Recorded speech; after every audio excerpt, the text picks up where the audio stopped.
പക്ഷേ ശേഖർ കുര്യാക്കോസ് ഇതിപ്പോ കേരളം നൽകിയിരിക്കുന്ന മെമ്മോറാണ്ടം സംബന്ധിച്ച് വലിയ വിവാദമാണ് ഉണ്ടായിരിക്കുന്നത്. അത് എസ്റ്റിമേറ്റ് ആണോ ആക്ച്വൽ ആണോ എന്നുള്ള തർക്കത്തിന് അപ്പുറത്ത്, ഇനി എസ്റ്റിമേറ്റ് ആണെങ്കിലും എങ്ങനെയാണ് ഇതുപോലെയുള്ള ചെലവുകൾ ഇത്ര അധികമായി കാണിച്ചിരിക്കുന്നത് എന്നുള്ളത് ഒരു വലിയ വിഷയമാണല്ലോ. അതായത് ഇപ്പോൾ transportation of volunteers and troops by road 4 crore രൂപ, food water supply for volunteers and troops 10 crore രൂപ, accommodation for volunteers and troops actual 15 crore രൂപ, വെഹിക്കിൾസ് യൂസ്ഡ് ഫോർ ഇവാക്വേഷൻ 12 കോടി രൂപ. ഇത്ര വലിയ തുക എന്തുകൊണ്ടാണ് ഇതിൽ രേഖപ്പെടുത്തിയിരിക്കുന്നത്? ഒന്നാമതായി ഇത് മെമ്മോറാണ്ടമാണ് എന്ന് പറഞ്ഞതും ഇത് നിവേദനമാണ് എന്ന് പറഞ്ഞതിലും നന്ദി രേഖപ്പെടുത്തുന്നു. ഇപ്പോൾ ഈ ചോദ്യം എന്നോട് ചോദിക്കാൻ തോന്നിയതിലും നന്ദി രേഖപ്പെടുത്തുന്നു. അവിടെ നമ്മൾക്ക് ആരംഭിക്കാം. ഒന്ന്, മെമ്മോറാണ്ടം എങ്ങനെയാണ് തയ്യാറാക്കുന്നത്? എന്തിനാണ് ഇമീഡിയറ്റ് റിലീഫ് അസിസ്റ്റൻസിന്റെ മെമ്മോറാണ്ടം തയ്യാറാക്കുന്നത്? എന്താണ് അതിൽ പ്രൊജക്ട് ചെയ്യാൻ പറ്റുന്നത്? ഈ കാര്യങ്ങളെ കുറിച്ച് മനസ്സിലാക്കലിന് ശേഷമാണ് ഈ ചർച്ച ആരംഭിക്കേണ്ടത്. ആ മനസ്സിലാക്കലുകൾ ഇല്ലാതെയുള്ള ചർച്ച ഇന്ന് രാവിലെ ആരംഭിച്ചതിലാണ് പിഴച്ചുപോയത്.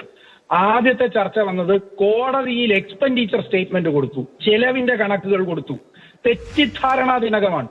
കോടതി ഉത്തരവിലോ കോടതിക്ക് കൊടുത്ത ഒരു രേഖയിലോ കേന്ദ്ര ഗവൺമെന്റിന് കൊടുത്ത ഒരു രേഖയിലോ ഇത് എക്സ്പെൻഡിച്ചർ സ്റ്റേറ്റ്മെന്റ് ആണ് എന്ന് സംസ്ഥാന ദുരന്ത നിവാരണ അതോറിറ്റി പറഞ്ഞിട്ടില്ല. മെമ്മോറാണ്ടം വർഷങ്ങളായി കൊടുക്കുന്ന അതേ പ്രൊസീജിയറിലാണ് ഇപ്പോഴും മെമ്മോറാണ്ടം കൊടുത്തിട്ടുള്ളത്. ആ മെമ്മോറാണ്ടത്തിലെ കണക്കുകൾ ഒളിച്ചു വെക്കാനുള്ളതല്ല, പബ്ലിക് ഡൊമൈനിൽ വരുന്നതുമാണ്. ഞങ്ങളുടെ എല്ലാ മെമ്മോറാണ്ടങ്ങളും 12 മുതലുള്ളത് ഞങ്ങളുടെ വെബ്സൈറ്റിലുണ്ട്. സംസാരിക്കുകയാണെങ്കിൽ ഞാൻ പറയുന്നത് കേൾക്കണം. അല്ല, ഞാൻ നേരത്തെ വായിച്ച ഹെഡുകളിലൊക്കെ ബ്രാക്കറ്റിൽ വെയിറ്റ് ചെയ്യൂ. ഞാൻ സംസാരിച്ചു തീർന്നില്ലല്ലോ. താങ്കൾ മറ്റു തർക്കങ്ങളൊക്കെ പിന്നീട് നടത്തിക്കൊള്ളൂ. ഫാക്ച്വലായ ഒരു പ്രൊഫഷണലിനോടാണ് സംസാരിക്കുന്നതെങ്കിൽ പ്രൊഫഷണലായി കാര്യങ്ങൾ കേൾക്കാൻ തയ്യാറാകണം. പറയാനും താല്പര്യമില്ല. അപ്പോ ഒന്നാമത്തെ പോയിന്റ്, ഈ വസ്തുതകൾ മനസ്സിലാക്കാതെയുള്ള ചർച്ചകളാണ് രാവിലെ മുതൽ നടത്തിക്കൊണ്ടിരിക്കുന്നത്. ഈ മെമ്മോറാണ്ടം കൊടുക്കുന്നതിന് മുൻപ് 9-ാം തീയതി 10-ാം തീയതി പ്രധാനമന്ത്രി വരുന്നതിന് തൊട്ട് തലേ ദിവസം കേന്ദ്രത്തിന്റെ മിനിസ്ട്രി ഓഫ് ഹോം അഫയേഴ്സിൽ നിന്നുള്ള സംഘം ഇവിടെ വന്നിട്ടുണ്ട്. അവരുടെ മുന്നിൽ കാര്യങ്ങൾ സംസാരിച്ച് ഡിസ്കസ് ചെയ്ത് ഏതൊക്കെ ഹെഡുകളിലാണ് നമ്മൾക്ക് ക്ലെയിം ചെയ്യാൻ പറ്റുന്നത്, ഏതൊക്കെ ഹെഡുകളിലാണ് നമ്മൾക്ക് പരിമിതികൾ ഉള്ളത്, ഇവ ചർച്ച ചെയ്ത് തീരുമാനിച്ചിട്ട് കേന്ദ്ര സർക്കാരും സംസ്ഥാന സർക്കാരും തമ്മിലുള്ള ഒരു ജൈവികമായ പ്രക്രിയയാണ് മെമ്മോറാണ്ടം കൊടുക്കുക എന്നുള്ളത്. അല്ലാതെ കേന്ദ്ര ഗവൺമെന്റിന്റെ മുമ്പിൽ ഒരു ബില്ല് വെച്ചിട്ട് കേന്ദ്ര ഗവൺമെന്റ് ആ ബില്ലിങ്ങോട് പേ ചെയ്യൂ, അല്ലെങ്കിൽ സ്റ്റേറ്റ് ഗവൺമെന്റിന് ഒരു ബില്ലിങ്ങോട് തന്നിട്ട് സ്റ്റേറ്റ് ഗവൺമെന്റ് അത് പേ ചെയ്യൂ, ഇങ്ങനെയൊന്നും അല്ല ഈ മെമ്മോറാണ്ടം നടക്കുന്നത്. ഈ മെമ്മോറാണ്ടത്തിന്റെ പ്രക്രിയ എന്ന് പറയുന്നത് ഒരു ജൈവികമായ പ്രക്രിയയാണ്. അവിടെ ഒരു മെമ്മോറാണ്ടത്തിൽ ഒരു പ്രൊജക്റ്റഡ് ഫിഗർ പറഞ്ഞാൽ അത് ഫീൽഡിൽ അത്രയും ചെലവ് വരുമോ, മറ്റു കാര്യങ്ങൾക്ക് എന്ത് ചെലവ് വരും, ഇത് ബാലൻസ് ചെയ്യാനാണ് കേന്ദ്രത്തിൽ നിന്നൊരു സംഘം വന്നത്. ആ സംഘം ഫീൽഡിൽ പോയിട്ടുണ്ട്. ആ സംഘത്തിന് അതിൻ്റെതായ മനസ്സിലാക്കലുണ്ട്. ആ മനസ്സിലാക്കലിന്റെ വെളിച്ചത്തിൽ അവർ കേന്ദ്ര സർക്കാരിന് ഒരു ശുപാർശ നൽകും. ആ ശുപാർശ കൂടി പരിഗണിച്ചുകൊണ്ടാണ് ആത്യന്തികമായി എത്ര തുകയാണ് ദേശീയ ദുരന്ത പ്രതികരണ നിധിയിൽ നിന്ന് സംസ്ഥാന ദുരന്ത പ്രതികരണ നിധിയിലേക്ക് തരിക എന്ന് തീരുമാനിക്കുന്നത്. ഈ നിധികളൊന്നും ഏതെങ്കിലും സർക്കാരിന്റെ, കേരള സർക്കാരിന്റെയോ കേന്ദ്ര സർക്കാരിന്റെയോ മാത്രം ചട്ടങ്ങളിലുള്ളതല്ല. ഇത് നിയമത്തിലുള്ള നിധികളാണ്. ആ നിധികളെ നിയന്ത്രിക്കുന്നതിന് സ്റ്റാറ്റ്യൂട്ടറിയായ അധികാരമുള്ള ചില സമിതികളുണ്ട്. അതെല്ലാം ആ സംസ്ഥാന ദുരന്ത പ്രതികരണ നിധിയുടെ ഓഡിറ്റ്, ദേശീയ ദുരന്ത പ്രതികരണ നിധിയുടെ ഓഡിറ്റ് എല്ലാം AG ആണ് കാലങ്ങളായി നടത്തുന്നത്. അപ്പോ ഈ പ്രക്രിയകൾ വ്യവസ്ഥാപിതമാണ്. 2001 മുതൽ വ്യവസ്ഥാപിതമായിട്ടുള്ള ചട്ടങ്ങളാണ് CRF നോംസ് മുതൽ ഇങ്ങോട്ട് നടന്നു വരുന്നത്. മെമ്മോറാണ്ടം കൊടുക്കുന്നതിന്റെ പ്രക്രിയ ഇമീഡിയറ്റ് അസിസ്റ്റൻസിന് വേണ്ടിയിട്ടാണ്. ഇനി അടുത്തത്, എന്തുകൊണ്ടാണ് ഈ കോസ്റ്റ് വരുന്നത്? നിങ്ങൾ എന്താണ് ഉദ്ദേശിക്കുന്നത്? സ്റ്റേറ്റ് ഗവൺമെന്റ് ഈ ചെലവുകൾ, ഇപ്പൊ താങ്കൾ നേരത്തെ ചർച്ചയിൽ സംസാരിക്കുന്നതായി ഞാൻ കേട്ടു, വോളണ്ടിയർമാർ വന്ന് കുറെ അധികം പ്രവർത്തനങ്ങൾ ചെയ്തു. ശരിയാണ്. സംസ്ഥാന സർക്കാർ പരിശീലിപ്പിച്ച സിവിൽ ഡിഫൻസുകാരുണ്ട്, 200 ആപദാമിത്ര വോളണ്ടിയർമാരുണ്ട്, കേന്ദ്രവും സംസ്ഥാനവും കൂടി പരിശീലിപ്പിച്ച് സർട്ടിഫൈ ചെയ്തവർ. ഈ 400 പേർ വയനാട്ടിൽ തന്നെയുണ്ട്. അപ്പോ അവരുടെ ഡിപ്ലോയ്മെന്റിനൊരു കോസ്റ്റ് ഉണ്ട്.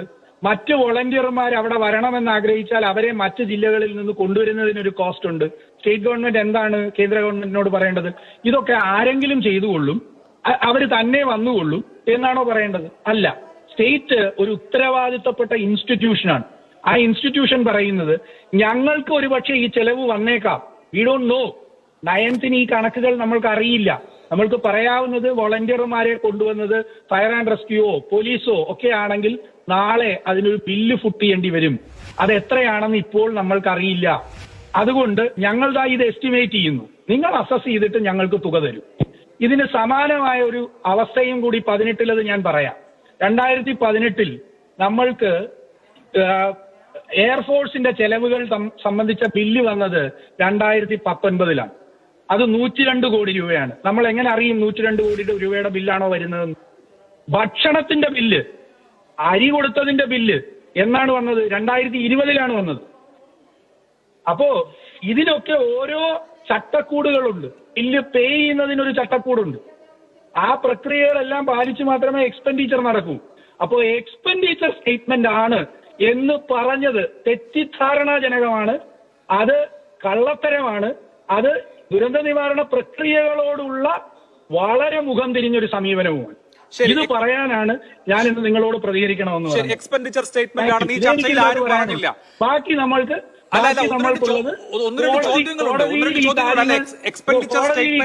പരിഗണനയിലുള്ളതാണ്. എക്സ്പെൻഡിച്ചർ സ്റ്റേറ്റ്മെന്റ് ആണെന്ന് ആരും പറഞ്ഞില്ല ശേഖർ. അല്ല അതൊക്കെ പക്ഷേ അത് ആയിക്കോട്ടെ, ഒന്ന് രണ്ട് ചോദ്യങ്ങൾ അവിടെ ബാക്കി നിൽക്കുന്നുണ്ട്. ഈ താങ്കൾ പറഞ്ഞു ഒരു കൺസൾട്ടേഷൻ പ്രക്രിയയെ കുറിച്ച് പറഞ്ഞു. അങ്ങനെ കേന്ദ്ര പ്രതിനിധി സംഘവുമായി കൂടിയാലോചിച്ചാണോ ഈ ഹെഡുകൾ തീരുമാനിച്ചിട്ടുള്ളത്? ഈ ഹെഡിൽ ഇത്ര പെടുത്താമെന്ന് തീരുമാനിച്ചത് ഈ പറയുന്ന ഒരു മ്യൂച്വൽ അണ്ടർസ്റ്റാൻഡിംഗിന്റെ പുറത്താണോ? ആ ഹെഡുകളെ താങ്കൾ കണ്ടിട്ടുണ്ടോ? അല്ല, ആണോ അല്ലയോ? അല്ല, താങ്കൾ കണ്ടിട്ടുണ്ടോ? കണ്ടിട്ടില്ലല്ലോ. ആ ഹെഡുകളുടെ മാനദണ്ഡം എന്താണെന്ന് കണ്ടിട്ടുണ്ടോ? ഞാൻ ചോദിക്കുന്ന ചോദ്യം ഇത്രേ ഉള്ളൂ. ചോദിക്കുന്നതിന് മുൻപ് ഒരു പഠനം നടത്തിയിട്ട് ചോദിക്കണ്ടേ? ഞാൻ ഈ മെമ്മോറാണ്ടം വായിച്ചിട്ടുണ്ട്. ഇന്ന ഹെഡിൽ ഇത്ര തുക പെടുത്താം എന്നുള്ളത് കേന്ദ്ര സംഘവുമായി ഒരു മ്യൂച്വലായ അണ്ടർസ്റ്റാൻഡിംഗിൽ എത്തിയതിനു ശേഷമാണോ ചർച്ചയ്ക്ക് വരരുത്? അല്ല ശ്രീ ശേഖർ, അറിഞ്ഞുകൂടാത്ത കാര്യങ്ങൾ വെച്ചൊരു പ്രൊഫഷണലിനോട് ചർച്ചയ്ക്ക് വരരുത്. Food and water supply for volunteers and troops actuals എന്ന് എഴുതിയിരിക്കുന്നത് എന്താണ്? അതൊന്നും എക്സ്പ്ലെയിൻ ചെയ്യൂ. Food and water supply for volunteers and troops actuals 10 crore രൂപ എന്താണ്? ഇത് കേൾക്കൂ. അപ്പൊ അതാണ് ആദ്യം മനസ്സിലാക്കേണ്ടത്. എന്താണ് റേറ്റ് അനുസരിച്ച് ക്ലെയിം ചെയ്യാവുന്നത്, എന്താണ് ആക്ച്വൽസ് അനുസരിച്ച് ക്ലെയിം ചെയ്യാവുന്നത്? ആ ചോദ്യമാണ് സ്പെസിഫിക് ആയി താങ്കൾ ചോദിക്കേണ്ടത്. നോംസ് മനസ്സിലാക്കാതെ ഇതിങ്ങനെ ആയിരിക്കാം എന്ന് ബ്ലെയിം ചെയ്തുകൊണ്ട് സംസാരിച്ചാൽ I as A professional will only respond like this. ശരി, പ്രൊഫഷണലായി ഉത്തരം പറയൂ. Food and water supply for volunteers and troops actuals 10 CR, അതിന്റെ എക്സ്പ്ലനേഷൻ എന്താണ്? ലെറ്റ് മീ ആസ്ക് യു, ആ മാനദണ്ഡം നിങ്ങളുടെ സ്ക്രീനിൽ കാണിക്കാമോ? താങ്കൾക്ക് ആ മാനദണ്ഡം ഒന്ന് എടുത്തിട്ട് ഗൂഗിൾ ചെയ്താൽ കിട്ടും, ഒന്ന് കാണിക്കൂ. അല്ല, ഇതിപ്പോ കേരളം കൊടുത്തിരിക്കുന്ന മെമ്മോറാണ്ടമാണല്ലോ. എന്റെ ചോദ്യം ഇത്രയേ ഉള്ളൂ. മുന്നിൽ വസ്തുതകളാണ് വെക്കാൻ താങ്കൾ ഉദ്ദേശിക്കുന്നത്. അല്ല, ഇതിന് വസ്തുത താങ്കൾ പറഞ്ഞാൽ മതി. ഭക്ഷണവും വെള്ളവും സന്നദ്ധ സേവകർക്കും ഭക്ഷണവും വെള്ളവും വിതരണം ചെയ്തതിനുള്ള 10 കോടി ആക്ച്വൽസ്. അതിന്റെ എക്സ്പ്ലനേഷൻ എന്താണെന്നല്ല ഞാൻ ചോദിച്ചു. ആക്ച്വൽസ് ഇത് കേൾക്കൂ. ആക്ച്വൽസ് എന്ന് ബ്രാക്കറ്റിൽ ഇട്ടിരിക്കുന്നത് പോലെ തന്നെ മുകളിൽ വീടുകളുടെ കണക്കിലേക്ക് ഒന്ന് പോയി അതിന്റെ അകത്ത് ബ്രാക്കറ്റിൽ എന്തെങ്കിലും ഇട്ടിട്ടുണ്ടോ എന്ന് നോക്കിയേ. അല്ല, അതൊക്കെ നോക്കിയിട്ടുണ്ട്. വീടുകളുടെ കാര്യത്തിൽ ഉണ്ടല്ലോ. അത് പറയൂ. ആ കാര്യത്തിൽ നോംസ് ഉണ്ടല്ലോ. ഇവിടെ പറയൂ. അല്ലല്ല, പറയൂ. അല്ല, അവിടെ നിങ്ങളുടെ എസ്റ്റിമേറ്റ് ഉണ്ട്, ആക്ച്വൽസും ഉണ്ട്, സമ്മതിച്ചു. ഇവിടുത്തെ food and water supply for volunteers and troops actuals 10 CR. താങ്കൾ അതിന്റെ എക്സ്പ്ലനേഷൻ പറയൂ. ഇപ്പൊ വീടിന്റെ കാര്യത്തിൽ ഇപ്പോ 1555 വീട് തകർന്നു, 482 ഭാഗികമായി. അതൊക്കെ അവിടെ നിൽക്കട്ടെ. ഇതിന് താങ്കൾക്ക് വളരെ സിമ്പിൾ ആയ ഉത്തരം പറയാവുന്നതല്ലേ ഉള്ളൂ. അല്ല, അത് ആ ഉത്തരം പറയുന്നതിന് മുൻപ് ഞാൻ നിങ്ങളുടെ സെലക്ടീവ്നെസ്സിനെ തുറന്നു കാണിക്കുകയാണ്. എന്തുകൊണ്ടാണ് വീടുകളുടെ മാനദണ്ഡം എന്താണ് എന്ന് പറയാൻ? ഒരു വീടിന് 1,30,000 രൂപ മാനദണ്ഡം ആണല്ലോ. അത് മൾട്ടിപ്ലൈ ചെയ്ത് ബ്രാക്കറ്റിൽ കാണിച്ചിട്ടുണ്ടോ? ഉണ്ടോ? അതും ഇതും തമ്മിൽ എന്താണ് സാർ ബന്ധം? എനിക്ക് മനസ്സിലാവുന്നില്ല. അതിന് കൃത്യമായി സ്പെസിഫിക് ആയ ഒരു മാനദണ്ഡം ഉണ്ടല്ലോ. അതെ, ഉണ്ടല്ലോ. അപ്പൊ അതുപോലെ ഇനി നമ്മൾക്ക് സെർച്ച് ആൻഡ് റെസ്ക്യൂ എന്ന കോസ്റ്റിലേക്ക് വരാം. സെർച്ച് ആൻഡ് റെസ്ക്യൂ എന്ന കോസ്റ്റിലേക്ക് വരാം. അവിടെയാണ് ട്രാൻസ്പോർട്ടേഷൻ ഓഫ് വോളണ്ടിയേഴ്സ് ഒക്കെ പറഞ്ഞ് സ്പ്ലിറ്റ് ചെയ്ത് എഴുതിയിരിക്കുന്നത്. സെർച്ച് ആൻഡ് റെസ്ക്യൂ കോസ്റ്റ് എങ്ങനെ ക്ലെയിം ചെയ്യാമെന്നാണ് മാനദണ്ഡത്തിൽ പറഞ്ഞിരിക്കുന്നത്. എങ്ങനെ ക്ലെയിം ചെയ്യാമെന്നാണ് മാനദണ്ഡത്തിൽ പറയുന്നത്? പറഞ്ഞോളൂ. ആക്ച്വൽസിൽ ക്ലെയിം ചെയ്യാം എന്നാണ് മാനദണ്ഡത്തിൽ പറഞ്ഞിരിക്കുന്നത്. ഓക്കെ, അതുകൊണ്ട് ക്ലെയിം ചെയ്തു. മനസ്സിലായോ? ഇനി അല്ല, ഇത് കേൾക്കൂ. എന്താണ് ആക്ച്വൽസ്? എന്താണ് ബില്ല് വരുമ്പോൾ, നമ്മൾക്ക് ബില്ല് വരുമ്പോൾ എന്താണോ നമ്മളുടെ കോസ്റ്റ് അത്. അതെ, അതിന്റെ മറുപടി അതിന്റെ ഉദാഹരണമാണ് ഞാൻ പറഞ്ഞത്. 18 പ്രളയത്തിൽ നമ്മൾക്ക് എയർഫോഴ്സിന്റെ കോസ്റ്റ് 102 കോടി രൂപ ഒരു വർഷം കഴിഞ്ഞാണ് വന്നത്. അത് വന്നപ്പോൾ നമ്മൾ ക്ലെയിം ചെയ്തതിന് നമ്മൾക്ക് ആകെ കിട്ടിയത് 70 കോടി രൂപയാണ്. നമ്മൾ 102 കോടി രൂപയുടെ ബില്ലാണ് ക്ലെയിം ചെയ്ത് വന്നത്. ആ ഡിഫറൻസ് സ്റ്റേറ്റ് ഗവൺമെന്റിന് പിന്നീട് NDRFൽ നിന്ന് ചോദിക്കാം. കൂടുതലാണെങ്കിൽ അത് അവർ തരാൻ ബാധ്യസ്ഥരാണ്. കുറവാണെങ്കിൽ അതിൽ മറ്റ് ഹെഡുകളിലേക്ക് ഇത് ഉപയോഗപ്പെടുത്താം. കാരണം സംസ്ഥാന ദുരന്ത പ്രതികരണ നിധി എന്നത് ഒരൊറ്റ നിധിയാണ്. ശരി, ഞാൻ ഒരൊറ്റ ചോദ്യം ചോദിച്ചോട്ടെ. അതായത് കേന്ദ്ര സർക്കാരിൽ നിന്ന് സാധ്യമായ പോസിബിളായ മുഴുവൻ കാര്യവും ക്ലെയിം ചെയ്തു.